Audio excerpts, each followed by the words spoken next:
పైన మాట్లాడడానికి అవకాశం ఇచ్చినందుకు నా హృదయపూర్వక ధన్యవాదాలు అధ్యక్ష. అధ్యక్ష, ఒకసారి చరిత్రలో చూస్తే రాయలసీమ అభివృద్ధి చెందిందంటే కేవలం తెలుగుదేశం పార్టీ అధికారంలో ఉన్నప్పుడు అభివృద్ధి చెందింది అధ్యక్ష. అధ్యక్ష, మీరు చూస్తే సాగునీటి ప్రాజెక్టులు కానివ్వండి, ఇంకో పక్కన యూనివర్సిటీలు కానివ్వండి, అదేవిధంగా పెద్ద ఎత్తున పెట్టుబడులు రాయలసీమలో వచ్చినంటే దానికి కారణం తెలుగుదేశం పార్టీ అధ్యక్ష. తెలుగు గంగా ప్రాజెక్టు దగ్గర నుంచి ఇతర సాగునీటి ప్రాజెక్టులు కూడా ఆనాడు విశ్వవిఖ్యాత నటసార్వభౌమ స్వర్గీయ నందమూరి తారక రామారావు గారి దగ్గర నుంచి ఈనాటి చంద్రబాబు నాయుడు గారి వరకు పెద్ద ఎత్తున సాగునీటి ప్రాజెక్టులు తీసుకొస్తూ జరిగింది అధ్యక్ష.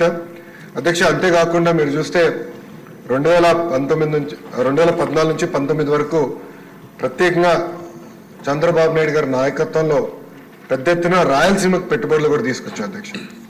అధ్యక్ష, మీరు ఒక్కసారిగా చూస్తే అనంతపూర్ లాంటి జిల్లాకి ఆనాడు కియా మోటార్స్, కియా అనుబంధ సంస్థలు తీసుకొచ్చి పెద్ద ఎత్తున అక్కడున్న నిరుద్యోగ యువకులకి ఉపాధి కల్పించింది ఎన్డీఏ ప్రభుత్వం అధ్యక్ష.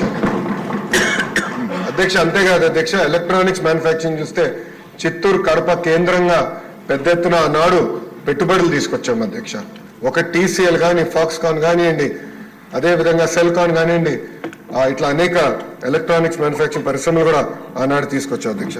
అధ్యక్ష, చంద్రబాబు నాయుడు గారి నాయకత్వంలో మీరు చూస్తే అధ్యక్ష కేంద్ర ప్రభుత్వ సహకారంతో ఐఐటి తీసుకొచ్చాం, ఐఐటి డిఎం తీసుకొచ్చాం, ఇతర యూనివర్సిటీలు కూడా కర్నూలు కానివ్వండి, అటు కడప కానివ్వండి, ఇట్లా అనేక యూనివర్సిటీలు కూడా తీసుకొచ్చాం అధ్యక్ష.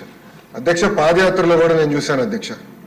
ఆనాడు హార్టికల్చర్ మిషన్ అని చంద్రబాబు నాయుడు గారు ఒక మిషన్ మోడ్లో హార్టికల్చర్ తీసుకెళ్లారు అధ్యక్ష. దాంట్లో నేను చూస్తే అధ్యక్ష అరటి కానివ్వండి, డ్రాగన్ ఫ్రూట్ కానివ్వండి, అదేవిధంగా సపోటా కానివ్వండి, మామిడి కానివ్వండి, డేట్స్ కానివ్వండి పెద్ద ఎత్తున ప్రోత్సహించారు అధ్యక్ష. అధ్యక్ష, సాగునీరు హార్టికల్చర్ జోడిస్తే ఇంకా రాయలసీమ జోలికి ఎవరు వెళ్ళలేరు అధ్యక్ష. తలసరి ఆదాయం అనేది విపరీతం పెరుగుతుంది. దాంట్లో భాగంగా అధ్యక్ష పాదయాత్ర చేసినప్పుడు కూడా నేను మిషన్ రాయలసీమ అని, రాయలసీమ డిక్లరేషన్ అని కూడా నేను ఆనాడు ఇస్తాం జరిగింది అధ్యక్ష. మిషన్ రాయలసీమ చాలా స్పష్టంగా ఆనాడు నేను ఇక్కడ పాదయాత్ర చేశా, ప్రజల సమస్యలు తెలుసుకున్నా.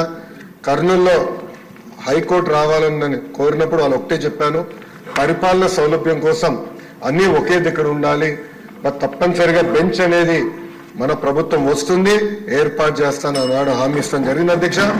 నిజంగానే ఈ సభాముఖంగా గౌరవనీయులు మంత్రివర్యులు ఫరూక్ గారికి నా హృదయపూర్వక ధన్యవాదాలు నేను తెలుపుకుంటున్నా అధ్యక్ష. ఎందుకంటే ఆయన నాయకత్వంలో ఇది జరుగుతాం చాలా చాలా సంతోషం అధ్యక్ష. అధ్యక్ష, కేవలం తీర్మానమే కాదు, ఎట్టి పరిస్థితుల్లో రాబోయే సంవత్సరం లోపల బెంచ్ ఏర్పాటు చేయాలనే దిశగా మన ప్రభుత్వం పనిచేయాలని ఫరూక్ గారిని సభాముఖంగా కోరుకుంటూ నాకు అవకాశం ఇచ్చిన మీకు నా హృదయపూర్వక ధన్యవాదాలు తెలుపుకుంటూ సెలవు తీసుకుంటున్నా అధ్యక్ష. గౌరవ ముఖ్యమంత్రి గారు.